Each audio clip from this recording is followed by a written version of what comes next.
Shalom. Shalom. First and foremost, I want to start off by giving all praise, honor, and glory to Yahweh, Ba'ashem, Yahushai, Ba'ashem, Hakwadash. Double honors to the elders and apostles of Great Millstone that were well. Peace and blessing to the elect of Israel. Shalom and above all. Back at it with the less through the spirit and power of Yahweh, Ba'ashem, Yahushai. Lord willing, this video was edifying, man. Alright? And through the spirit, I just want to touch on a lesson through the spirit. Got the brother Yatazat with me. Alright? And so, hey, man. Pretty much, the Lord is hardening our spirits, man. The Lord is hardening our spirits. He's making us hard so that we can endure the day of trouble at hand, man. Okay? And, come. But I want to get this quick one, if it's not already on the list. 2 Timothy 2. Yeah, you got it. It's not on there. It's not on there? All right, let me get this one real quick. 2 Timothy chapter 2 and verse 3. Thou therefore endure hardness as a good soldier of Yahushua Mashiach, man. All right. So what does it mean to endure? All right. It means to be made hard. So the Lord, He's making us hard. He's making us tough. All these chastisements that we're going through, or things that you may be quote unquote deprived of, or things that you might not have access to, whatever the case might be, the Lord is doing that so He can harden up your individual spirit so that you'll be prepared for that day of trouble when it comes, man. All right? And that's what this whole lesson is about, through the spirit. So without further ado, we can get right into it. This is 2 Samuel's, the 17th chapter, starting at verse 8, and it reads, For said, Hushai, thou knowest thy father and his men, that they be mighty men, and they be chaffed in their minds, as a bear robbed of her whelps in the field. So he was talking about King David, because Absalom wanted to put King David to death. And his whole thing was that, we're going to pretty much, one of his counselors was like, we're going to run up on David and his men, we're going to put him to death, so on and so forth. And one of the counselors was like, your father, he's a mighty man. King David was a mighty man. All Israel knows that King David is a mighty man. It says that in that chapter. Basically saying what? And they be chafed in their minds. Meaning that they're bitter. Okay? And that's what the Lord, He's making us bitter. He's making us chafed in our minds so that we're being made hardened. So that when the time of trouble comes, you trying to run away from destruction through the spirit of power, Yahweh Shemashai, you see dead bodies dropping dead around you. You got to have a certain form of mental strength to be like, I got to keep pushing. Or, you like the book of Eli, where he was hearing this one girl getting raped, and he was like, it's not your fight, keep walking. It's not your fight, keep walking. That takes a certain form of mental strength and hardness, all right, in order to endure in those times, man. So, pretty much like it says, they be chafed in their minds. And what makes us chafed in our minds now? Through the hardness that we're going through, man. All right, because really, when we come into this faith, we're living a stoic lifestyle. We have to be disciplined over our flesh. We have to deny ourselves from certain pleasures, so to speak. We have to be disciplined in doing this work, be diligent, so on and so forth. And this is all making our spirits hard in that day. So when we start seeing people getting judged on a heavy level, all right, which we're starting to see the beginning of that, but especially during the times of Jacob's trouble, where it says 1,000 shall fall, 10,000 on thy left, 1,000 on the right, roughly paraphrasing, or 10,000 on thy right, 1,000 on the left, roughly paraphrasing, but it shall not come nigh thee, which is also talking about us getting beamed up in the chariots, Lord willing, we be those men, and the missiles destroying this place. But even during those times, Lord willing, but even during those times of Jacob's trouble, we're going to be seeing the dead bodies as dung. Scripture talk about the men going to be like dung. The dead bodies of men going to be like dung in the streets. They're not going to be gathered, nor buried, nor lamented, man. The times of trouble is going to be so bad where seeing the dead body is going to be just like seeing roadkill nowadays. It's a normal thing. Okay? But you're going to have a form of mental strength in these upcoming times. The scriptures say what? Wisdom and knowledge shall be the stability of our times. So the Lord, we're being made hardened, we're being made chaffed in our minds. Because if you got the blue letter, when you go into the blue letter, that word chaff. You want to go to it? Yeah, about the show, if you have it. It means to be made bitter, man. Okay? Like a bear robbed of her whelps, man. Imagine seeing a mama bear, quote unquote, finding the person who stole her cubs. She gonna go crazy. She's bitter in her mind. So it's the same thing. We are going bitter in our minds too. Because like sure say, surely oppression maketh a wise man mad. We're sighing and crying to Yahweh Shemashai. So when the judgment comes, we're gonna rejoice. Imagine being in the spirit at laughing at famine and destruction, man. You have to be chafed in your mind. You know, what people would deem as being crazy, so to speak. But through the chastisements that we're going through, the Lord's making us quote unquote crazy so that we can endure. You know? But really, we're the most logical. This is a blue letter for a chat.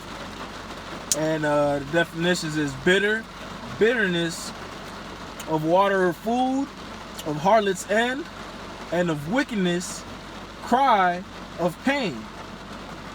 Bitterly. That's the strong definition too. Which one's this? The one in the bottom? This one? Nah, what does it say? Yeah, con. Oh, because we got to come home. You need to start where it says bitterness. I ain't gonna lie, smoke go to my eyes. So lock you. Okay, bitterness, or adverbally bitterly, angry, chaff, discontented, great, heavy. Right, and that's pretty much what it is, man. All right, surely oppression maketh the wise man mad. We're being made bitter, so to speak, man. All right, we're discontent with this place. So when Jacob's trouble comes, since we've been so bitter, so to speak, we've been like, hey, whatever, man. Lord making us hard. All right, so like, I'm gonna let this thing burn out. Come on to wall. You got the next precept? Oh. Come. So 1 Corinthians.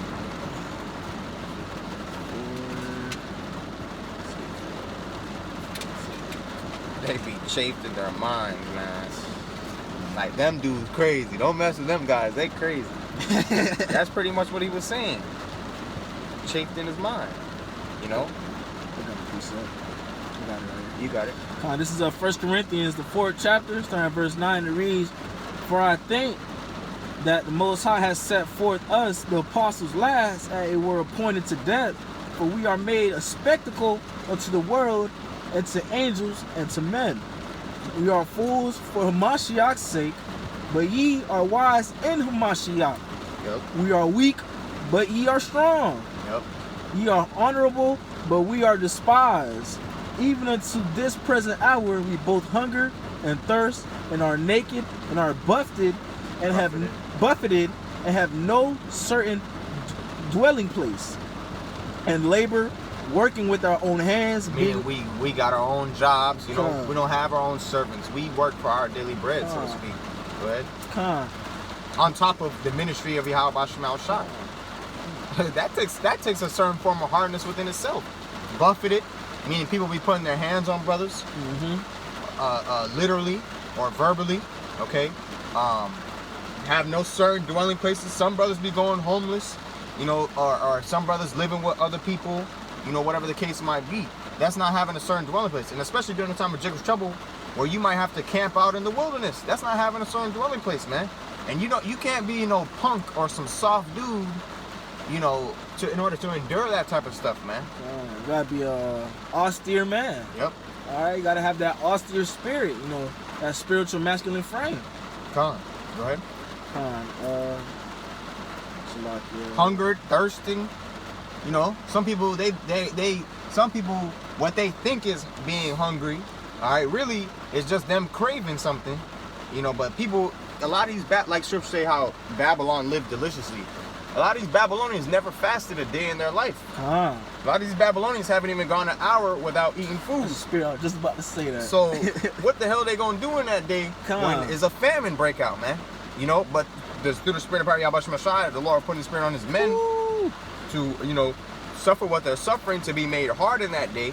You know, they're gonna look back and be like, well, I remember them days when I was fasting. I remember them days when I was, you know, making myself not eat as much and be gluttonous. So when the times of trouble come, be like, I'm used to being quote unquote hungry. I'm used to being quote unquote thirsty. I'm used to not having a lot of clothes. I'm used to not having a certain dwelling place. I'm used to being buffeted, so on and so forth. You know, because Yahweh Shemal Shai made us hard for that day, man. What I want to add on too. Go ahead. The homeless people are gonna be in a better case than a lot of these niggas out here, man. A lot of people out here that are used to having the luxury of waking up and getting food whenever they want to, go into the store, not having to be hungry. A lot of these homeless people are gonna be in a way better case than them, man. Because these homeless people are fasting without even wanting to, man. They're basically fasting without wanting to, man. That's what's going on. They're fasting, man. All right, and that's how the time's gonna be, man. All right, a lot of these homeless people gonna be in way better care. Like, damn, you can't go a day without eating. They gonna laugh at them. Like, come on, I'll be going 2, 3, 4 days without getting a piece of bread to eat, man. All right.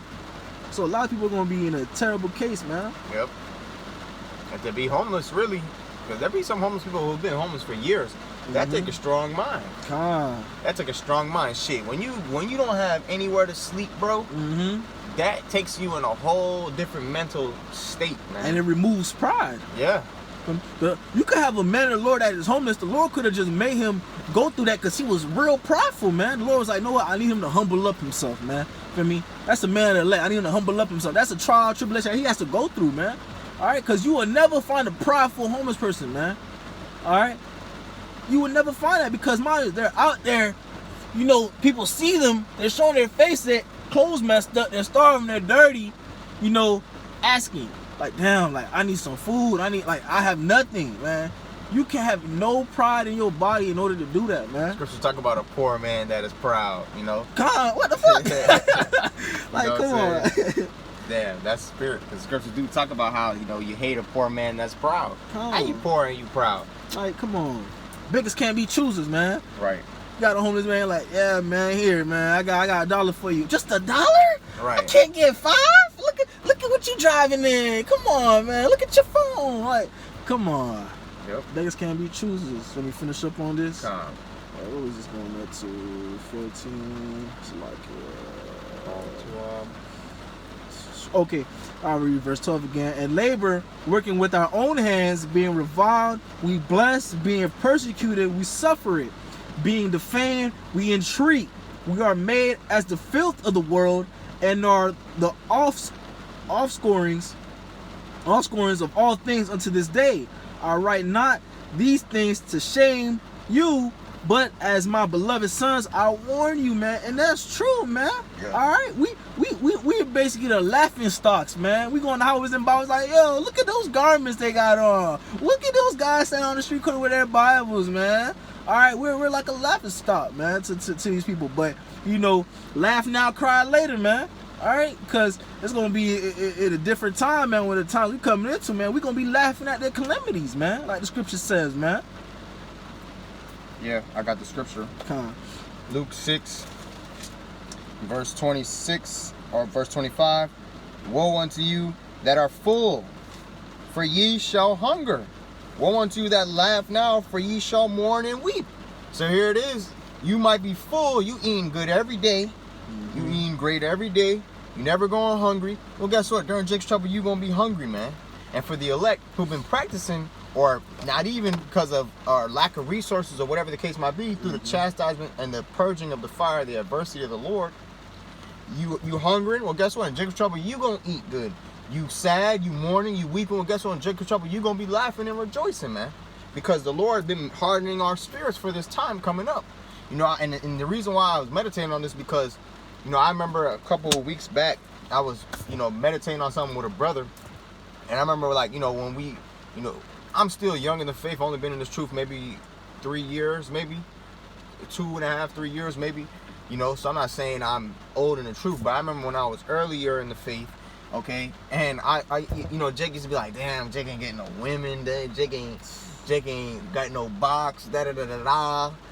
Now, you know, through the Spirit, you know, for going so long without box, so to speak, or at least freely accessible box like how I used to be, now I'm like, man, give a fuck about box. Like, what the fuck does box matter? You know, because really that was what? The Lord making us chafed in our minds. That was the Lord hardening up our spirit. So when the time comes where Jacob's trouble come, where you do see some box, you're going to be like, what does she want from me? Or what can she bring from the table? Or what is, you're being more circumspect. You're thinking more soberly now because you've been so chafed in your mind where you're like, well, damn, I like, you know what I'm saying? Like, I done grew up in the dark my whole life. So now that I got to walk in the dark, you know, off some willy-nilly, it was like, I've been here before, so to speak, man.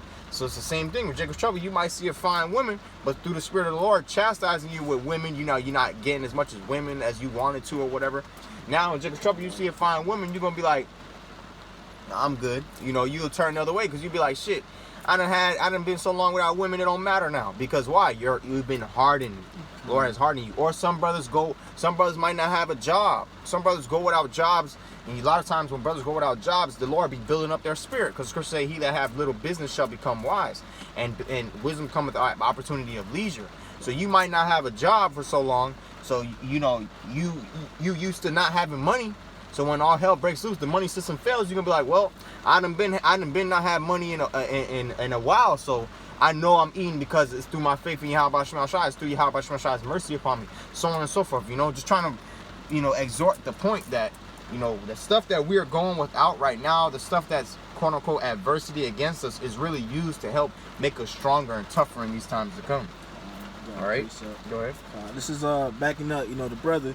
This is 1 Thessalonians, the 5th chapter, verse 6, and it reads, therefore let us not sleep as do others, but let us watch and be sober, man. All right, Scripture tells us to be sober-minded, man. Yep. All right. You know, brother gave an example of, you know, seeing the Eve out there. You know, if you was getting abundance, you know, you just, you know, you're addicted to that box, man. You can't think straight when you see that box, man. All right, you got to be sober-minded these times we coming into to be able to make the proper decisions, to be able to move accordingly, to be able to move through the Spirit, move with the Spirit, man. All right, you got to be sober-minded, man.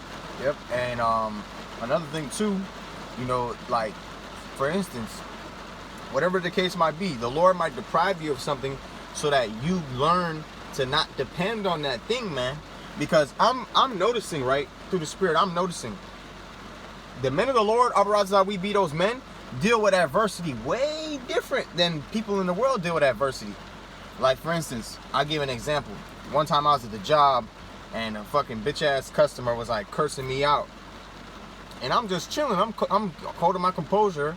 And then my manager comes to, like, kind of, like, you know, pacify the situation. And he's cursing out my manager, too. And then once the guy leaves, I could see it in my manager's spirit that he got all riled up, you know, about what happened. Like, he was, like, all, you know, befuddled, if you will, if that's the right word, about what happened, you know. And here it is. I'm just chilling. And then my manager was like, oh, that was a funny experience, huh? Like, talking to me. And I was just like, man, it's just another day. But I could see in his spirit that he was more crushed by it than me. Why? Because people in the world, they're not used to going through that narrow and straight gate, man. Yahweh spoke about that. How you have to go through the narrow and straight gate. Straight meaning S-T-R-A-I-T, meaning a place of difficulty. We've been going through that narrow and straight gate. We've been going through that place of difficulty. We're used to persecution. We're used to going hungry sometimes, man. You know, we're used to being deprived of women or certain pleasures in the flesh. We're used to lacking funds, you know what I'm saying? We're used to not having the nicest clothes, so to speak, or whatever. You know what I'm saying? Like, and to be honest, you know, in the moment, you like, damn, you know, like, fuck. Like, damn, Jake fucked up out here. You know what I'm saying? Like, Jake, man, hey, there have been times where me and this brother, man, we you know, pockets was hurting.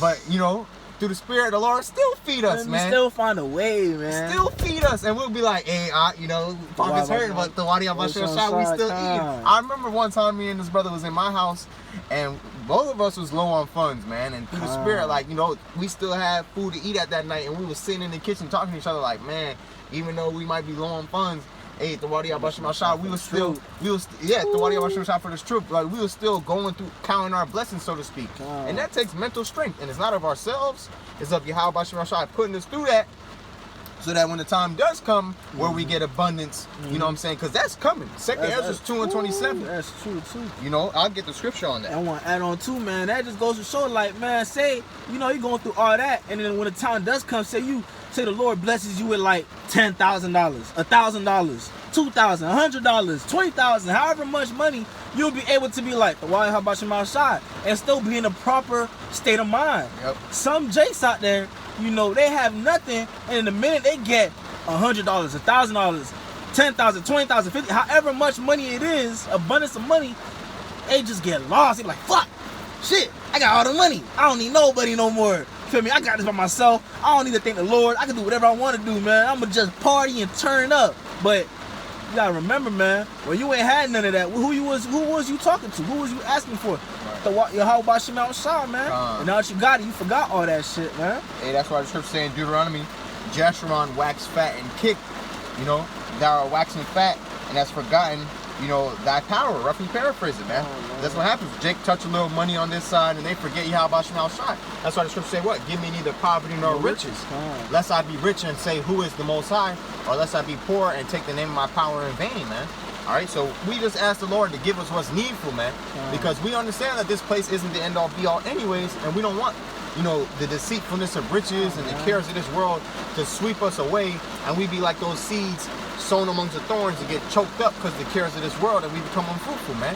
Yahweh Shai forbid, you know. And so through the Spirit, this is 2 Ezra 2:27, be not weary, for when the day of trouble and heaviness cometh, others shall weep and be sorrowful, but thou shalt be merry and have abundance, man. So the roles are going to switch. Right now, we're going through that narrow and straight gate. When the time of trouble comes, the 2/3 is going to go through that narrow and straight gate, so to speak. And they're not even going to have it to their benefit. It's going to be to their destruction. Right now, we're being chastised for profit. You know, but they're going to be chastised for their destruction, man. You know, like building up your spirit, right? You know, making you stronger, making you be able to endure better. You know, preparing you to be, you know, Lord, we part that number, but preparing you to be the next rulers and kings and priests of the universe, man. Not just the planet Earth, but of the universe, man. Right, man. Preparing you, man. This is like boot camp right now, man. All right, weeding out the weak, man. All right, and only taking the strong. Come, Bible Chuck, can you get 2nd Ezra? As a matter of fact, we'll wait for that. Yeah, 2nd Ezra 16. I already got it. Yeah, come perfect.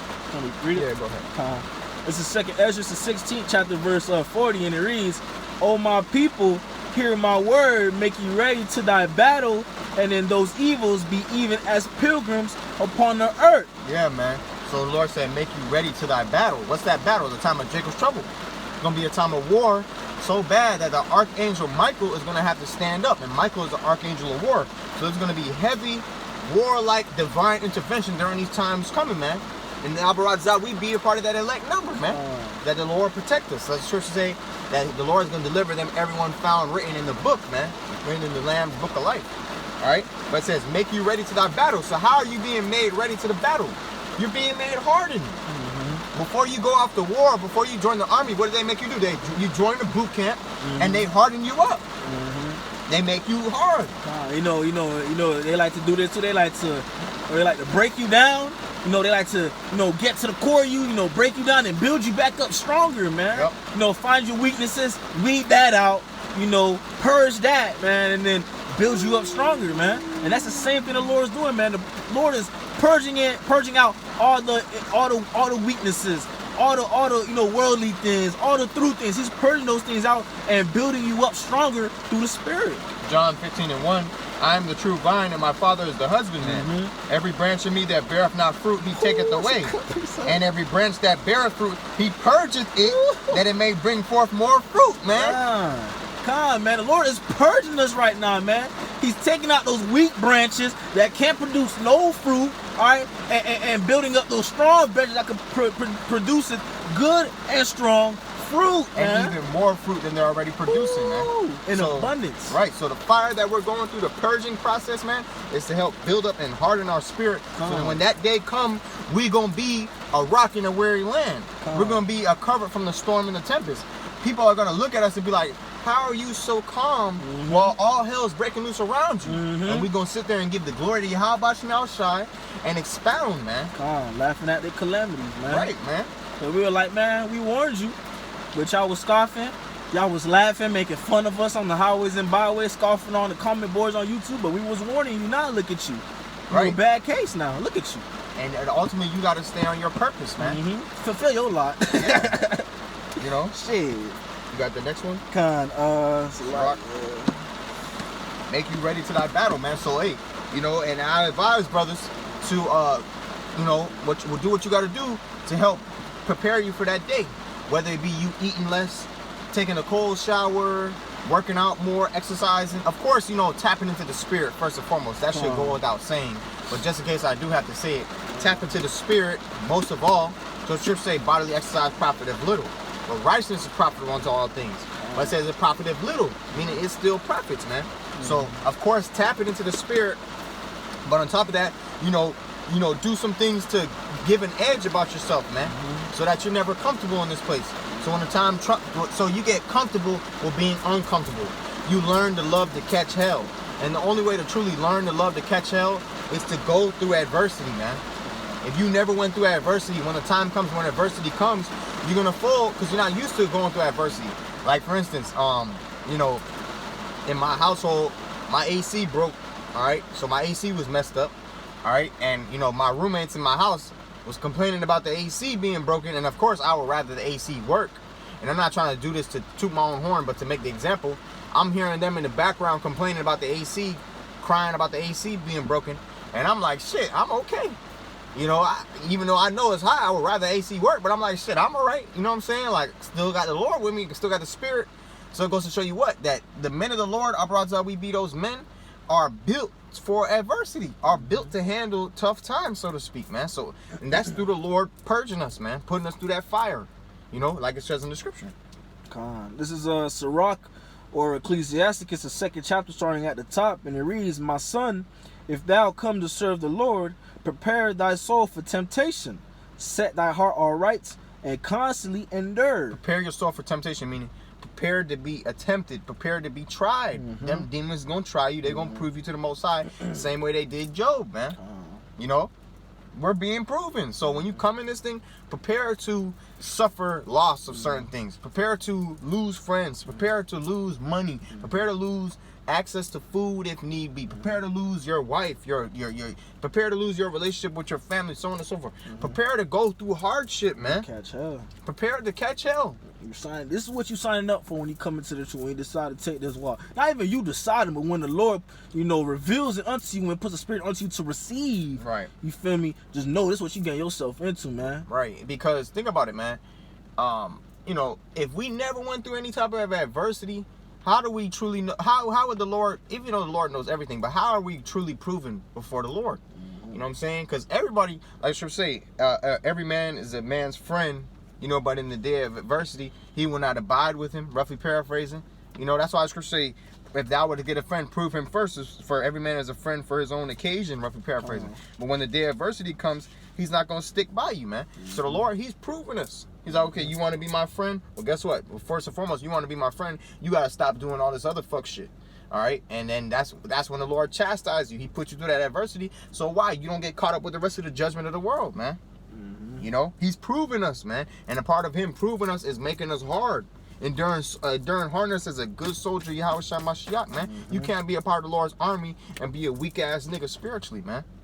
It's not about being mighty in the flesh. It's about being mighty in the spirit, man. You need to have that austere spirit, man. That strong, you know, masculine spiritual frame, man. Calm. Go ahead. This is I'm gonna just read verse 2 again. Calm. Set thy heart aright and constantly endure, and make not haste in the time of trouble. Constantly endure. Constantly be made hardened, man. Go ahead. Cleave unto him, and depart not away, and that thou mayest be increased at thy last end. And we're hoping the Lord increases us at our last end. But in order for that to happen, we have to constantly abide within the vine, which is Yahweh Shai. Cleaving unto him, man. All right? And to cleave unto the Lord, it means to have faith. Sirach 25:12 tells you faith is the beginning of cleaving unto him, man.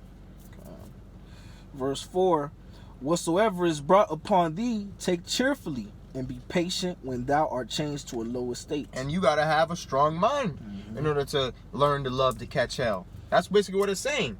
Learn to love to catch hell. Whatsoever is brought upon thee, take cheerfully. You got to learn to love to catch hell, man. You lost your job. The Wadi Yahweh Shemel Shai. You got a new job. The Wadi Yahweh Shemel Shai. You don't got no food. The Wadi Yahweh Shemel Shai. You got food. The Wadi Yahweh Shemel Shai. You've been going months without some box. The Wadi Yahweh Shemel Shai. Learn to love to catch hell, man. Cause you never know why Yahweh Shemel Shai is putting you through those days, man. You could not be getting a box for a month straight, a week straight for a reason, man. All those E's you probably was about to link up with was probably trying to set you up, bro. Yep. They probably was trying to set you up. They could have been burning. They could have had some fucking STD. And the Lord was just like, nope, that link is not going to happen. That link up is not going to happen. Nope, she's not going to text you back. Nope. He was protecting you from something, man. Yep.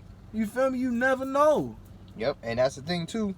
You know, really, a lot of times, too, when you deal with a lot of women, it takes that edge away from you, man. When you deal with a lot of women, it makes you complacent. It makes you soft.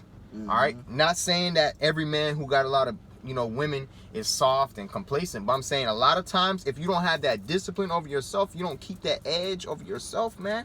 All right.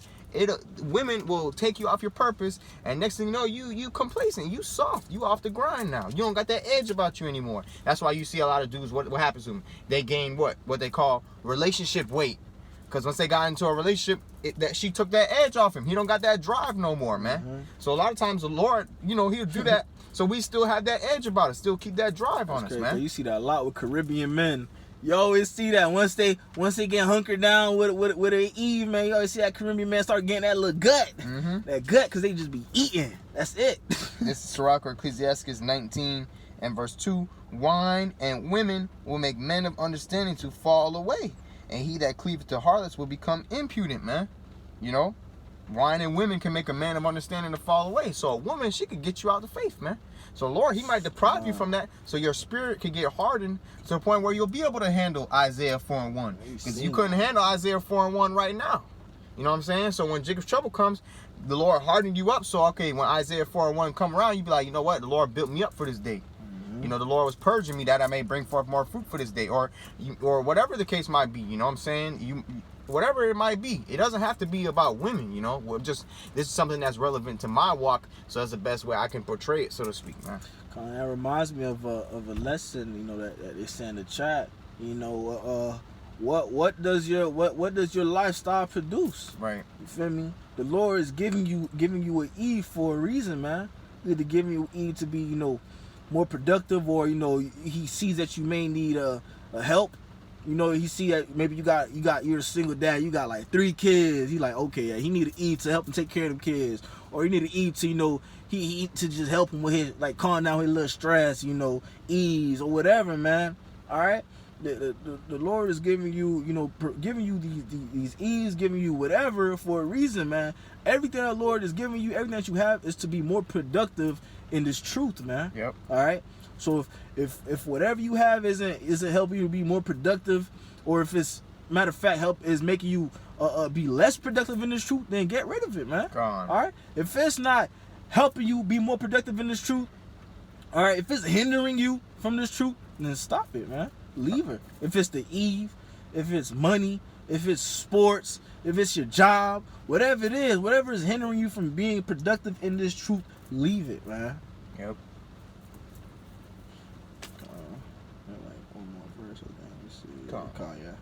Verse 5, for gold is tried in the fire, and acceptable men in the furnace of adversity. I read 6 too. Verse 6, believe in him, and he will help thee, order thy way aright, and trust in him. That's right. That's plain and simple. For gold is tried in the fire, and acceptable men in the furnace of adversity, man. You got to go through adversity in this thing, man. It's going to harden your spirit. It's going to make you chafed in your mind. So when that time of adversity comes, where it's a normal everyday basis, where you got to be on the lookout to see if somebody trying to put you to death, the first thing you wake up in the morning, you're going to have to need a hardened spirit in that day, man. You can't be weak in that day, man. You cannot be weak. The scripture talk about basically, if thy heart faint in the day of trouble, thy strength is small. I think that's in Proverbs. I'll look it up, Let me get that real quick. So the Lord, he making us mentally strong. This is Proverbs 24:10. It says, if thou faint in the day of adversity, thy strength is small. Okay? Right. But we got to be strong in the power of the Lord and the power of his might, man. Yeah, we can get the next one.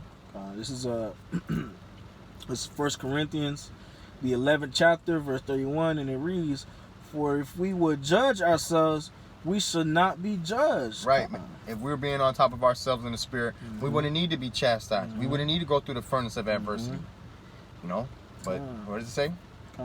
Verse 32, but when we are judged, we are chastened of the Lord, that we should not be condemned with the world. Right. So the Lord, he's making this hard. The world, they're not going through that narrow and straight gate, like it says in Matthew, the 7th chapter, and which we'll get that next, Abaradazah. So since we've been going through that narrow and straight gate, we've been going through the fire of adversity, we're not going to get judged with the rest of them, because they living it up. The Lord is fair. Here it is. We catching hell. We suffering. We're sighing and crying. Not saying 2/3 ain't catching hell to a certain degree. Not saying they're not suffering to a certain degree. All right. But they're suffering a lot less than we are. All right. Through the spirit. Okay. Yep. So pretty much we're going through it. We're catching it. So when the time comes where the Lord's like, okay, you know, enough. My servant's been crying long enough. I'm gonna flip the role, so to speak. The same ones who wasn't seeking me, now you're gonna feel what they felt. Now you're gonna be mourning and weeping while they're being full and laughing. You know, while they're rich and you're poor, so to speak, man. You know, go ahead. This, you know, you gotta constantly examine yourself, man. This is Sirach or Ecclesiasticus, the 18th chapter, verse 20, and it reads, "Before judgment, examine thyself, and in the day of visitation, thou shalt find mercy." Man, you have to constantly, you know, in this truth, you have to constantly rebuke yourself. You have to constantly examine yourself. You got to constantly stop and be like, is this of the flesh or is this of the spirit? You have to constantly check yourself, and the more that you do that, the more that you correct yourself, you know, and receive correction, of course, you know, from brothers and heads of camps and so on, you know, the more you correct yourself, you know, the better it will be for you down the road, man. That would lead to a path of life instead of a path of death and destruction, man. Because if you're not examining yourself, if you're not receiving rebuke properly, if you're not taking heed to rebuke, man, you're not gonna find mercy in the time of judgment, because you're gonna continue doing that wicked shit, that off shit that you was being rebuked about, man. Yep. All right. And you can't be emotional when you catch a rebuke, man. You gotta have that austere spirit. Oh, the scriptures talk about, you know, my son, despise not thou the chastening of the Lord, nor faint when thou art rebuked of him, man. You know, and that takes strength within itself, man. You know, it's in order to take the rebuke of the Lord and keep fighting. That takes strength. Obviously, it's if you how about Shemal Shai and down us with the power, but you know that takes hardness, man.